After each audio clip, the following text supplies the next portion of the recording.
You know I'm sexy. And then you know I'm sexy boy. I'm not the boy. How do you think TNA would be right now had Jeff Jarrett and Toby Keith bought that company? Because obviously that would have been the smart business decision for Dixie Carter, given where it ended up a few years later. Yeah.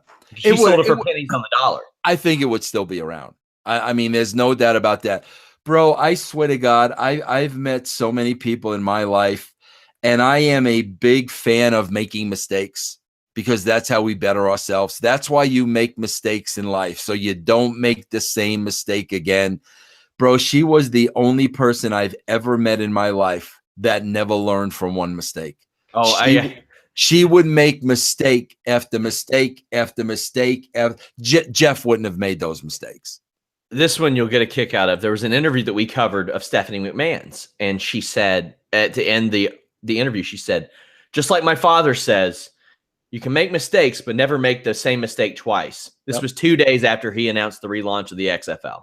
That's too funny, bro. Not just a mistake, a 9-figure mistake. Yep. But she did that constantly, repeated mistakes constantly, and you knew then it was just a matter of time before this is going to catch up with you. Monty Brown was a name in TNA that a lot of people thought was going to explode, and he ended up going to WWF, and he's kind of fell off the face of the earth, doesn't make wrestling appearances. What did you think of a Monty Brown? He seemed like I thought it was great. Like it clicked in his head. I don't know what happened, bro. I don't have a clue as to what happened with that guy. But yeah, man, I worked with him at TNA. I thought it was freaking great, phenomenal. He had that special. Yeah, I don't know what happened.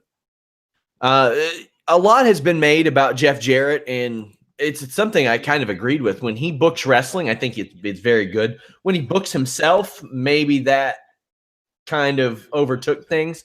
What kind of a difference did you see there? Because for years in the mid 2000s, I thought TNA Impact was the show to watch.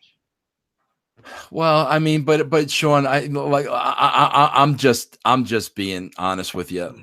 When for a long time at TNA, so I left a couple of times, okay, bro. Yeah. And for the record, for the 93,000th time, one of those times when I did leave was when they came up with the electrified cage. Okay. And when I walked into my first meeting, that was already booked, and I didn't want to say anything about it because it was my first meeting back. But to this day, that's freaking pinned on me, which I had nothing to do with.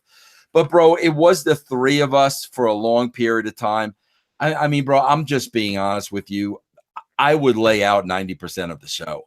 I mean, we would show up at Jeff's house, and I literally would Jeff was the head of creative, but I would literally lay out the majority of the show.